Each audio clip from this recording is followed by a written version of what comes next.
So it's an insanely hot super seller's market. So it's crazy, right? Now, if you're selling your house and you're seeing sellers with multiple offers on their homes, even as many as 15 to 22 offers, so it can be super confusing and exciting at the same time. Hi everyone, I'm Kimmy Rolph. So how do you know what offer to choose? Is the highest offer always the best offer? Well, if you're wondering or possibly consider selling your home, then listen to this.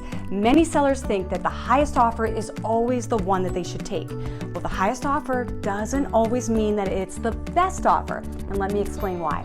If there's a loan involved and a buyer offers you an insanely high price for your home, we need to make sure that the home will actually appraise at the contracted price. Why does this even matter? Well, because the bank will only loan based upon the appraised value. Let's break that down into layman terms. If the buyer offers $750,000 for the home and the appraised value comes in at $740,000, the bank will only loan on $740,000 price. So there is a difference of $10,000. So that means the buyer would have to come up with the difference. So understand the buyer still has to come up with their closing costs, their down payment, and possibly have enough money in the bank for reserves, in addition to coming up with the additional $10,000 to cover the difference between the appraised value. So how does this pertain to a seller and what do they need to do to protect themselves? Here's one of the things that we do on our team. One of the best options for a seller is to counter a no appraisal contingency, meaning that the buyer will pay the difference between the appraised value and the purchase price.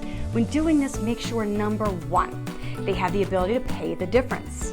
Number two, will they still have enough money to qualify for all the fees associated with the purchase? And number three, they actually really understand what this means. There are a lot of issues to be concerned with when this happens, and I'll be here all day explaining. And I know I just said a lot of mumbo jumbo and you shouldn't have to worry about any of this stuff, but trust me, there is a lot more.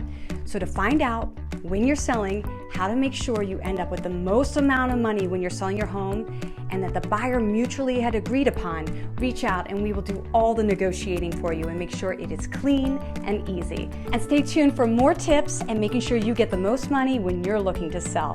And as always, Kimmy Rolph sells the main line and local areas.